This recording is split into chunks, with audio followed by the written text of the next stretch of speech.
लोकसभा चुनाव 2024 की तारीखों का ऐलान हो चुका है और सभी राजनीतिक पार्टियां पूरे दमखम के साथ चुनाव प्रचार में जुट गई हैं। समाजवादी पार्टी की नेता डिंपल यादव को मैनपुरी से लोकसभा टिकट दिया गया है। डिंपल लगातार चुनाव प्रचार में जुटी हुई हैं।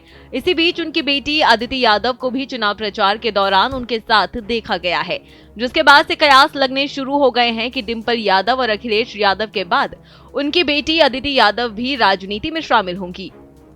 जी हां, अखिलेश यादव की बेटी अदिति यादव को मैनपुरी में डिंपल यादव के साथ देखा गया।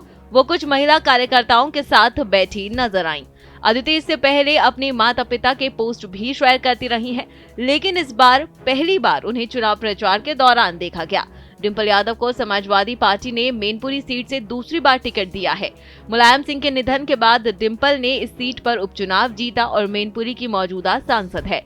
हालांकि उपचुनाव के प्रदर्शन को दोहराना डिंपल के लिए आसान नहीं होगा।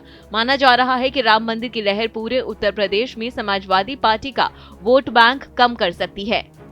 इसी बीच डिंपल यादव ने अपने चुनाव प्रचार के दौरान इलेक्टोरल बॉन्ड और कई मुद्दों पर बात की। क्या कुछ उन्होंने कहा, सुनिए इस वीडियो में।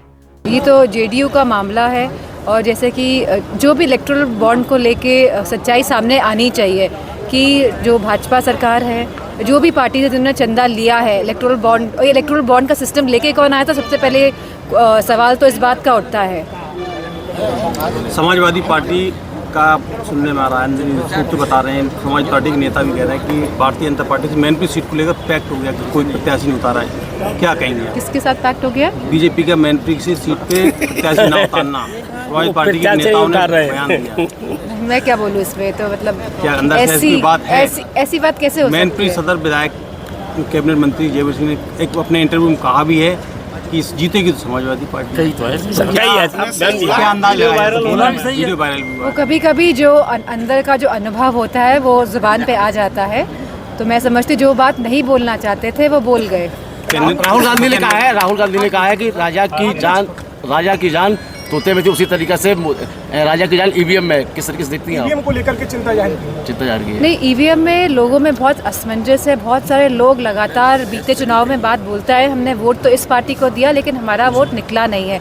तो एक तरह की क्लैरिटी होनी चाहिए। भले ही ईवीएम सही हो तो भी लोग चाहते हैं, गाँव के लोग चाहते हैं, शहरी लोग चाहते हैं कि बैलेट पेपर से ही चुनाव हो। जितने भी देश हैं पूरी दुनिया में, सब जगह बैलेट पेपर से ही चुनाव हो रहे हैं। ईवीएम आई थी, उसके बाद वापस लोग बैलेट पेपर पे गए हैं, क्योंकि लोगों के मन में कहीं ना कहीं एक शंका का भाव है कि ईवीएम में वोट डालने पे जिनको हम वोट डालते हैं उनको वोट नहीं मिलता है। मैनपुरी में बता दें कि मैनपुरी लोकसभा सीट में कुल 5 विधानसभा सीटें हैं। मैनपुरी, करहल, किशनी, भोगांव और जसवंत नगर।